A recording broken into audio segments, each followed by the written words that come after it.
बिस्मिल्लाहिर्रहमानिर्रहीम। अस्सलाम वालेकुम स्टूडेंट्स। हम स्टार्ट कर रहे हैं एक्सरसाइज 4.6 का क्वेश्चन नंबर 3, जिसमें हम ये क्वेश्चन तो करेंगे, इसके अलावा क्वेश्चंस को भी सॉल्व करेंगे। पहले मैं आपको बता दूं कि एक्सरसाइज 4.5 तक चैनल पर अपलोड है, प्रीवियस चैप्टर्स भी चैनल पर मौजूद हैं, आप लोग वहाँ से उसको सीख सकते हैं। ठीक है, एक्सरसाइज 4.6 का क्वेश्चन नंबर 3 स्टार्ट करने से पहले आप लोग एटलीस्ट प्रीवियस वीडियोस ज़रूर देखें, क्योंकि उससे आपको मालूम होगा कि अरिथमेटिक मीन क्या है और ज्योमेट्रिक मीन क्या है। सही है, अरिथमेटिक मीन भी निकालना सिखा चुकी हूँ मैं प्रीवियस वीडियोस में, और ज्योमेट्रिक मीन भी। सही है, अदरवाइज मैं यहाँ भी बता दूंगी। असल में सीरीज में सीक्वेंस में कुछ डिफरेंस होता है, उसी लिहाज से अरिथमेटिक सीक्वेंस अलग होती है और ज्योमेट्रिक सीक्वेंस जो है वो अलग होती है। वो मैंने बता दिया है, हम उन बातों का दोबारा जिक्र नहीं करेंगे। ठीक है, चलें यहाँ पे सवाल देखते हैं। A M between, A M मतलब arithmetic mean between two number is 29। अब वो दो नंबर क्या है वो हम सपोज कर लेते हैं, let a and b numbers, a and b two numbers. ठीक है, ये हमने अभी जस्ट सपोज किया। ठीक है, let a and b two numbers. अब कहा हुआ A M between two numbers 29। आपको ए एम गिवन है जो कि है 29, और एंड ज्योमेट्रिक मीन, और इन्हीं दो नंबर का ज्योमेट्रिक मीन गिवन है जो कि है 21। ओके, अब आपको मालूम करने हैं ये ए और बी नंबर्स क्या है जिनका अरिथमेटिक मीन और ज्योमेट्रिक मीन ये है। चलो पहले अरिथमेटिक मीन का फॉर्मूला लिखते हैं। देखिए ये है फॉर्मूला अरिथमेटिक मीन का, जिसका मतलब है कि A plus B divide by two. मतलब क्या है, ये तो फॉर्मूला है ना। अब ए प्लस बी तो हमें पता नहीं है, लेकिन अरिथमेटिक मीन हमें पता है जो कि है 29। पहले हम यहाँ तक तो कर लें। सही, अच्छा ये टू डिवाइड में है तो इज इक्वल टू के इस साइड आकर हो जाएगा मल्टीप्लाई, और ये ए प्लस बी आप लोग एज इट इज ऐसे ही लिखें। अब 29 टू ज़ार हो जाएगा, 29 टू ज़ार हो जाएगा 58। बिल्कुल, I am repeating, a plus b. Okay, अब इसको आप कह दें इक्वेशन 1, इक्वेशन 1 कहते हैं इसको। ठीक है, अच्छा अब आप लोगों ने क्या करना है, अब आप लोग ज्योमेट्रिक मीन का यूज़ करें इसी तरह और उसको सॉल्व करें। चले भाई, अब ज्योमेट्रिक, अभी आपने अरिथमेटिक मीन यूज़ किया ना। हाँ, अब ज्योमेट्रिक मीन आप लोगों ने लिखा, इसका फॉर्मूला भी मैं प्रीवियस वीडियो में सिखा चुके हैं कि ज्योमेट्रिक मीन कैसे निकालते हैं। ज्योमेट्रिक मीन का फॉर्मूला है plus minus square root a b. अब यहाँ भी ये तो हमें गिवन नहीं है, इसको तो आप एज इट इज ही रखें, और ज्योमेट्रिक मीन हमें दिया हुआ 21, इसकी जगह पे आप लिखते हैं 21। ठीक है, अब इसके अलावा क्या क्या रह सकता है कि इसको सिंपल करने के लिए, हाँ squaring on both side, square root ख़त्म करने के लिए तो स्क्वायरिंग ऑन बोथ साइड की पहले आप लोग हेडिंग डालिएगा, करिएगा, फिर ही सॉल्व कीजिएगा। अभी फिलहाल वैसे कर रही हूँ। स्क्वायर 21 का स्क्वायर जो होता है वो होता है 441 फॉर 441। ठीक है, और ये आ जाएगा a b as it is. अब इसको आप कह दें इक्वेशन 2, क्योंकि आगे तो और सिंप्लीफाई नहीं हो रहा ना। बल्कि एक काम करें, इस ए प्लस बी में ना आप ए या बी किसी को भी आइसोलेट कर लें। तो मैं यहाँ पर ए को आइसोलेट कर रही हूँ, प्लस का बी यहाँ जाकर नेगेटिव का बी हो जाएगा, तो इक्वेशन 1 में उसे कहूँगी। इसका मतलब इक्वेशन 1 कुछ इस तरह होगी। सही, क्या होगा, 58 अपनी जगह पर है, और ये पॉजिटिव का b इज इक्वल टू किस साइड, नेगेटिव का b इज इक्वल टू ए। सही है, ये a की वैल्यू हो गई, इसे ही मैं इक्वेशन 1 कह रही हूँ। ओके, अब क्या करें, इस a की वैल्यू को इक्वेशन 2 में पुट कर दें। Put value of a in equation 2, मैं यहाँ लिख लेती हूँ। अब a की वैल्यू को इक्वेशन 2 में पुट करेंगे तो इक्वेशन 2 तो है हमारे पास 441। Okay, is equal to a की वैल्यू हमारे पास 58 minus B is equal to ही लिखना है ना। हाँ, is equal to 58 minus B, और फिर बराबर में है इसके b। सही, अब इसको आप सॉल्व करें। 441 एज इट इज रहेगा, 58 bees are 58 B. Okay, B bees R B square. अच्छा, बी स्क्वायर हो गया। अब क्या करें, अब इस तरह कर लें कि इन सबको एक साथ कर लें। तो ये माइनस का है ना, तो इसको पॉजिटिव का होना ज़रूरी है, तो इसको और इसको इस तरफ मूव करवा लें। बी स्क्वायर है तो इज इक्वल टू के इस साइड पॉजिटिव का, ये पॉजिटिव का है तो इस साइड आकर नेगेटिव का। और ये तो पॉजिटिव था ही, और ये इजिकल टू के इस साइड पर लेफ्ट हैंड साइड पर पहले से ही मौजूद था। तो ये यहाँ तक तो हो गया। अब आपको पता है कि मिडिल टर्म ब्रेकिंग करनी है तो मिडिल टर्म ब्रेकिंग करें, अदरवाइज क्वाड्रेटिक फॉर्मूला अप्लाई करें। वैसे तो मैंने इसे कैलकुलेटर से सॉल्व करना आप लोग को सिखाया था, आप लोग डायरेक्ट भी कर सकते हैं, लेकिन अभी हम मिडिल टर्म ब्रेकिंग कर लेते हैं। Middle term breaking is easy. B square को बता एज इट इज आता है और इस एंड वैल्यू भी एज इट इज आती है। मिडिल टर्म को आपको करना होता है ब्रेक इस तरह के 441 जार 441, इसको इस तरह मल्टीप्लाई करना होगा कि 441 आए और ऐड सब्ट्रैक्ट करके 58 अच्छा सब्ट्रैक्ट ही करना होगा क्योंकि यहाँ पर माइनस का साइन है, सॉरी ऐड करना होगा। देखें प्लस प्लस है तो हमें ऐड करना होगा। तो देखें यहाँ पर हो रहा है माइनस का 9b सही है, और माइनस का ही आप साथ में 49b इस्तेमाल करें। ठीक है, अब इनको आप ऐड करेंगे तो 58 एंड देन मल्टीप्लाई करेंगे तो 441। तो बी स्क्वायर और 9b में कॉमन आपके पास आ रहा है b, सही है। तो यहाँ पर हो गया b -9 और -49, इसमें कॉमन तो यकीनन 49 ही आपको कॉमन लेना है। क्यों? क्योंकि आपको ये ब्रैकेट सेम करना है। जब 49 कॉमन लेंगे तो यहाँ पे b रिमेनिंग होगा, और 441 को 49 सब जब डिवाइड करेंगे तो 9 आएगा, सही है। तो यहाँ पर इस तरह अभी हम मिडिल टर्म ब्रेक कर रहे हैं। अब जल्दी से आप क्या करें कि इसमें आप फर्दर और कॉमन ले तो आ जाएगा b -9 और यहाँ पर b -49 इज इक्वल टू 0। आपको पता है कि आपको इक्वालिटी मेथड अप्लाई करना होगा। b -9 इज इक्वल टू 0 और b -49 इज इक्वल टू 0। तो आपके पास एक आंसर जो है वो 9 और एक आंसर जो है वो 49 आ गया है। ईजी सा क्वेश्चन था जो कि सॉल्व भी हो गया है। लेकिन हाँ, अभी तो b की वैल्यू आई है, अब a की वैल्यू निकालते हैं। अब a की वैल्यू निकालने के लिए आपकी मर्जी है कि आप इक्वेशन 1 में पुट करें या 2 में पुट करें। मैं इक्वेशन 1 में पुट कर रही हूँ। a इज इक्वल टू, आपको पता है वेरिएबल आपको लेफ्ट हैंड साइड पे लिखना होता है, 58 माइनस b। अब वैल्यू b की जगह आपको कहा है कि पहले आप 9 पुट करें, दोनों वैल्यूज पुट करेंगे, 9 भी और 49 भी। तो ये मैंने b की जगह जो है 9 प्लेस किया तो a की वैल्यू आ गई 49। इस तरह जब b की जगह b की वैल्यू जो है हम 49 प्लेस करेंगे तो वैल्यू आंसर हमारा आएगा 9। तो इस तरह हमने वो दो नंबर्स निकाल लिए जो कि हमें रिक्वायर्ड थे। हमें क्या रिक्वायर्ड था? हमें रिक्वायर्ड था फाइंड द नंबर्स। am और gm दिया हुआ था हमें और नंबर्स मालूम करने थे और नंबर्स हमने मालूम कर लिए हैं। अब मैंने आंसर्स को बॉक्स में क्लोज कर दिया है, आप लोग चाहे तो स्क्रीनशॉट ले सकते हैं। ठीक है, चलिए नेक्स्ट क्वेश्चन करते हैं। अब क्वेश्चन 4 जो है आपके सामने, इसमें कह रहे हैं कि for what value of n is a power n minus 2 plus b power n minus 2 divide by a power n minus 3 plus b power n minus 3 the gm between a and b। मतलब ये जो अजीबो गरीब सी sorry जैसी भी ये value है ना, ये gm है किसी दो नंबर के दरमियान, और हमें मालूम करना है n। ये जो n है ना, ये मालूम करना है। ठीक है, अच्छा ये मालूम करने के लिए हमें फॉर्मूला तो जीएम का ही इस्तेमाल करना पड़ेगा, और जीएम का फॉर्मूला अभी अभी हमने किया है कि जीएम बराबर होता है प्लस माइनस ए बी, ऐसा ही कुछ किया है ना। तो अब क्या करेंगे? अब देखिए जीएम हमें गिवन है जो कि है A N minus 2 plus B N minus 2 और A N minus 3 plus B N minus 3। ठीक है, अब इस साइड तो इजिकल टू के हम यही रखेंगे स्क्वायर रूट ए बी। यहाँ तक तो आपको बात समझ में आ गई जो कि हमें सवाल में गिवन है। चले भाई, ये तो कोई बहुत बड़ी बात नहीं थी।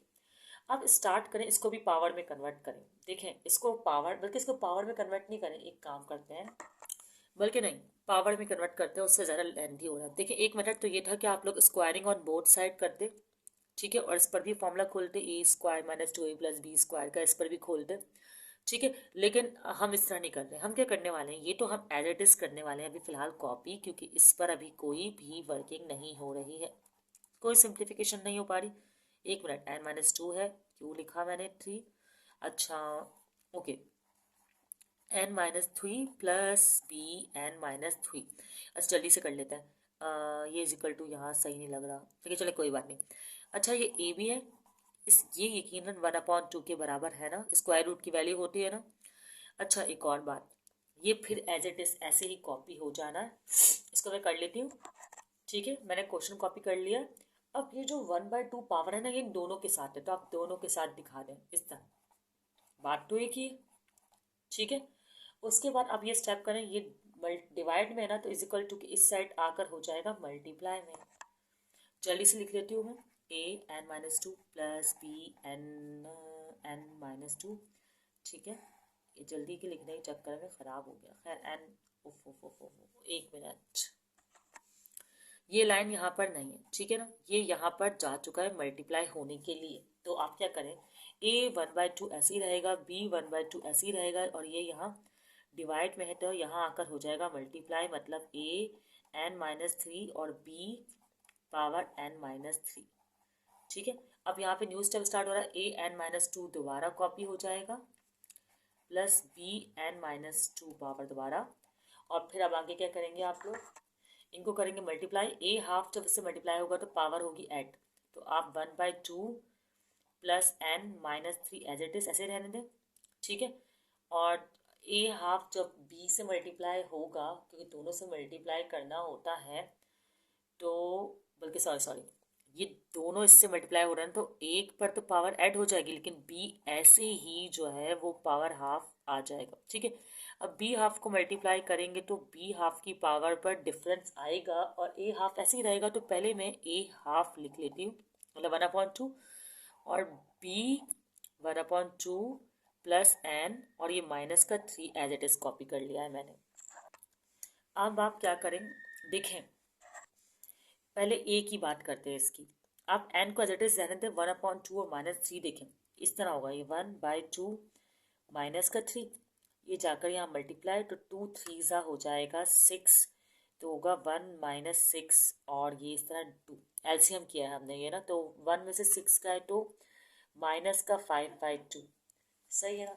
अब हम क्या करेंगे, ये तो एज इट इज ऐसे ही रहेगा, लेकिन इसमें ए एन तो आप एज इट इज लिखते हैं, इसको तो मैंने सॉल्व करके -5/2 बना दिया है ना, तो मैं यहाँ लिख देती हूँ इस तरह। आप क्या करें, और ये जो बी है ये तो एज इट इज रहेगा, यहाँ मैंने सम का साइन नहीं बी लिखना है, तो ये बी जो है मैं एज इट इज लिख दूँगी। ठीक है, अब इसकी बारी, यहाँ पर क्या होगा, ये ए हाफ जो है वो एज इट इज रहेगा, और ये bn-5/2 जैसा कि यहाँ पर आया है, बिल्कुल इसी तरह सॉल्व करके यहाँ पर भी आएगा।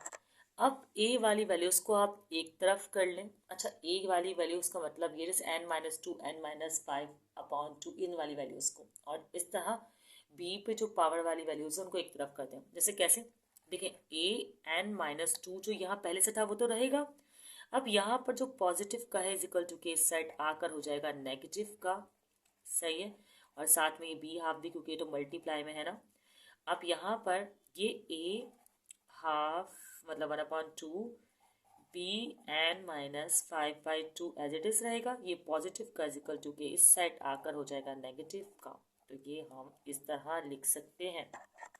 अब आपने ये करना है कि इन दोनों में से कॉमन ले लेना है। कॉमन क्या लेना है, a की पावर n-5/2। अभी कैसे कॉमन लिया मैं आपको बताऊंगी, पहले रुकें, देखें यहाँ पर a(n-2) है ना। एक मिनट, जब मैं कॉमन लूंगी पहले तो रिमेनिंग क्या बचेगा, जब कॉमन लूंगी तो रिमेनिंग आएगा a 1/2, और यहाँ पर तो पूरा का पूरा ये a(n-5/2) गया है ना, तो यहाँ पर आएगा b 1/2। ठीक है, अब ये कॉमन लिया भी जा रहा है या नहीं, वेरीफाई हो रहा है या नहीं हो रहा, तो हम इसे एक बार वेरीफाई करके ट्राई कर लेते हैं। वो कैसे करेंगे, अगर मैं इनको वापस मल्टीप्लाई करूं तो a ये आना चाहिए, a की पावर n-2 आना चाहिए, ऐसा ही है ना। तो मैं करके देख लेती हूँ। अच्छा, मल्टीप्लाई करने में होती है पावर ऐड, मतलब क्या होगा, n-5/2 में जब मैं हाफ ऐड करूँ, हाफ ऐड करूँ, ये नज़र नहीं आ रहा होगा मुझे जहाँ तक लगता है, अब नज़र आ रहा होगा। ठीक है, तो अब इसका एल्सियम कर लेते हैं। एन को तो एज इट इज ऐसे रहने दें, 5 माइनस प्लस माइनस, तो ये हो जाएगा -4, और 2 एल्सियम करके 2 आता है। ठीक है, 2 1s आर और 2 2s आर, तो n-2 आ रहा है जो कि हमने पहले था, तो इसका मतलब ये कॉमन निकल रहा है। अब यहाँ पर भी बी एन माइनस 5/2 आप लोग कॉमन ले सकते हैं, तो यहाँ पर भी ए की पावर हाफ बचेगा और यहाँ पर बी है ना तो हाफ, क्योंकि देखें अभी जब यहाँ हमने कॉमन लिया तो सही कॉमन निकल रहा है, तो बिल्कुल सेम यही यहाँ पर भी अप्लाई होगा, कॉमन हम लोग निकाल सकते होंगे बिल्कुल। ठीक है, अब आप लोगों ने क्या करना है, अब बहुत सिंपल सा स्टेप है। अब तो हमने तकरीबन पूरा क्वेश्चन सॉल्व कर लिया है। मैं बहुत आराम से इसलिए बता रही ताकि आपको समझ में आ जाए। अब आप ये स्टेप करें कि ये जो है ना मल्टीप्लाई में, इसको यहाँ डिवाइड में ले जाएं और इस मल्टीप्लाई वाले को इज इक्वल टू की इस साइड डिवाइड में ले जाएं। जैसे कि ए पावर n माइनस 5/2 रहेगा और b यहाँ डिवाइड में आ गया n माइनस 5 डिवाइड बाई 2, और ये तो था ही a 1/2 माइनस b 1/2, और इस तरह a 1/2 ये मल्टीप्लाई में था तो इज इक्वल टू के इस साइड डिवाइड में आ जाएगा। ठीक है, अब इसको हम कर देंगे कैंसिल आउट, मतलब पूरा कैंसिल और 1 आएगा आंसर। अब तो बस समझे क्वेश्चन हुआ हमारा मुकम्मल। यहाँ पर आ गया 1 और यहाँ पर है a n माइनस 5/2 और यहाँ पर है b पावर n माइनस 5/2 जो कि पावर लग नहीं रही। अच्छा पावर है, आप क्या करेंगे, देखिए दोनों के साथ पावर है n माइनस 5/2 और यहाँ भी पावर है n माइनस 5/2, तो हम एक काम कर सकते हैं ना, क्या मैं इसको इस तरह नहीं लिख सकती? बिल्कुल लिख सकती हूँ कि भाई a और b और पावर n माइनस 5/2 इस तरह कॉमन पावर बनाकर बिल्कुल लिख सकती हूँ। अब ये बराबर है हमारे पास 1 के। ठीक है, तो 1 के ऊपर अगर हम किसी भी बेस के ऊपर पावर 0 ले लें तो 1 के बराबर होता है। अब मुझे अगर बेस सेम करनी है तो मुझे यही बेस लेनी होगी ना कि a डिवाइड बाय b, ताकि क्या हो, बेस सेम हो और हम पावर्स को सॉल्व कर सकें, क्योंकि n जो है वो पावर में है तो हमें बेस सेम करना ज़रूरी है। बेस सेम होगी तभी तो हम n निकाल पाएंगे। अच्छा, होता यह है एक्चुअली, आप किसी के ऊपर भी भले 100 ही क्यों ना हो, उसकी पावर 0 हो तो वो 1 के बराबर होती है, तो हम ये सपोज कर सकते हैं, अलाउड है। ठीक है, 1000 हो, भले कोई ए बी हो और उसकी पावर 0 हो तो वो भी 1 के ही बराबर होगा। ठीक है, अब आपको क्या करना है, आपको बस ये करना है कि n माइनस 5/2 है। अब आप बेस सेम हो गई तो आपने क्या करना है कि n माइनस 5/2 के सामने ये जो पावर 0 है लिख देनी है, पावर्स के सामने पावर्स।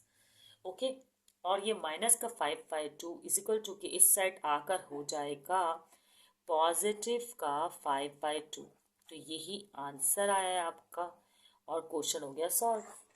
स्क्रीनशॉट अब आप उसका ले सकते हैं। और एक और बात, पहले मैं इसका सिंप्लीफिकेशन दोबारा से बता दूं, ज़रा एक बार देख लें कि हमने किया क्या है। देखें, स्टेप 1 मैंने बताया कि हमें जी एम गिवन है और हमने उसका फॉर्मूला लिखा। ठीक है, स्टेप 2 में हमने इसमें स्क्वायर रूट की जगह पावर लगाई जो कि हमने दोनों के साथ रिप्रेजेंट कर दी। फिर क्रॉस मल्टीप्लिकेशन की है, मतलब क्रॉस नहीं कहेंगे बल्कि ये कहेंगे कि जो ये यहाँ पर डिवाइड में था इज इक्वल टू के इस साइड आकर मल्टीप्लाई में हो गया, ये रहा। फिर इनको किया मल्टीप्लाई, और मल्टीप्लाई में जिनकी बेस सेम थी जैसे कि ए और ए तो उनको हमने ऐड कर दिया। तो जब ऐड किया तो हमने एन को नहीं ऐड किया, उसका एलसीएम नहीं किया, सिर्फ जो सिंपल नंबर थे उनका एलसीएम किया तो 5/2 आया। यहाँ पर भी ऐसा ही हुआ और 5/2 आया। अब क्या किया हमने, जो पावर ए है ना, ए वाले पावर्स के साथ उनको एक साइड कर दिया और ये बी जो है वो हमने एक साइड कर दिया। उसके बाद हमने कॉमन लिया और कॉमन लेने के बाद मैंने आपको वेरीफाई करके भी दिखाया कि वापसी हम कॉमन लेंगे तो यही बन रहा है n-2। ये कॉमन लेना तो आसान था, a की पावर n-5/2 सिंपली कॉमन आ गया तो यहाँ b की पावर हाफ बच गया। लेकिन ये थोड़ा कंफ्यूजिंग था तो मैंने आपको समझा दिया कि ये कैसे कॉमन लिया है, इनको वापसी मल्टीप्लाई करवाया तो यही आंसर आ रहा था, तो इसका मतलब हम कॉमन ले सकते थे। और ये कॉमन क्यों निकल रहा था, मुझे इसको देख के रियलाइज हुआ जब मैंने b की पावर n-5/2 कॉमन लिया तो यहाँ बचा a की पावर हाफ, तो मुझे रियलाइज हो गया कि यहाँ भी a की पावर हाफ ही आएगा, मतलब हिंट में हिंट दे रही हूँ कॉमन लेने के लिए। सही, फिर क्या हुआ, क्रॉस मल्टीप्लाई तो नहीं कह सकते, इन शॉर्ट देखिए क्रॉस मल्टीप्लाई ही है। ये यहाँ मल्टीप्लाई में था, यहाँ के डिवाइड में आ गया, ये मल्टीप्लाई में था, इट इज इक्वल टू के साथ डिवाइड में ही हो गया कैंसिल और आ गया आंसर 1 के बराबर। ठीक है, अब 1 के बराबर में हमें पता है कि मैथ्स के रूल के किसी की भी पावर, किसी भी वेरिएबल, किसी भी नंबर की पावर 0 होगी तो 1 के बराबर होगी। अब मुझे बेस सेम करनी थी, तो यहाँ पर a/b था बेस, तो मैंने भी यहाँ पर a/b बेस सपोज करके पावर 0 रख ली, तो ये 1 के बराबर हो सकता है। मतलब मैं ये बोलूँ या ये बोलूँ, बात एक ही है। फिर हो गई बेस सेम, तो मैंने पावर्स को सॉल्व किया और n की वैल्यू आ गई। ठीक है स्टूडेंट्स, कोई क्वेश्चन आपको करना हो तो आप लोग कमेंट सेक्शन में कर सकते हैं। वीडियो को दोस्तों को ज़रूर शेयर करें। अपना ख्याल रखिएगा, दुआ में याद रखिएगा। अल्लाह हाफ़िज़।